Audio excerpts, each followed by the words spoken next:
Okay, students. So the first question here is,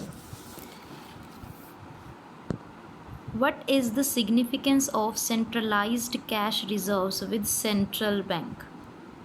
It means if there are cash reserves which all are centralized, means all are collected with the central bank, then what is the significance of those centralized cash reserves? Like we know very well that commercial bank have to keep their cash reserves with central bank. Here we have to tell that why the cash reserves are centralized with the central bank. Okay, so the main two significance are given here. Number one, centralized cash reserves enable the RBI to offer financial help to commercial banks during emergencies.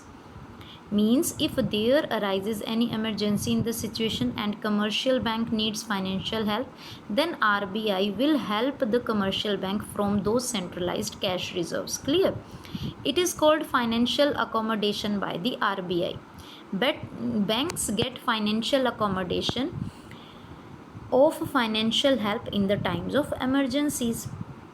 So basically the first point of significance of centralized cash reserves is when the cash reserves are maintained by RBI, then in case of emergencies the central bank can provide financial accommodation to the commercial banks. Clear?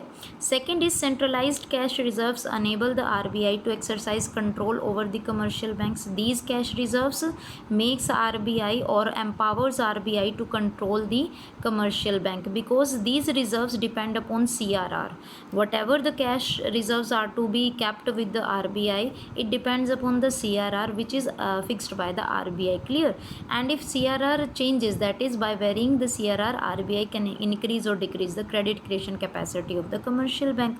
So accordingly money supply in the economy is regulated. So this is the second significance of centralized cash reserve, that through these cash reserves the central bank controls the money supply in the economy. Clear? The reason being, if the cash reserves are to be decreased, then it means the RBI wants to increase the money supply, and if the RBI wants the cash reserves to be increased, it means the RBI wants money supply to be decreased into the economy. Clear? So because of these two reasons, the centralized cash reserves are important or significant. Clear?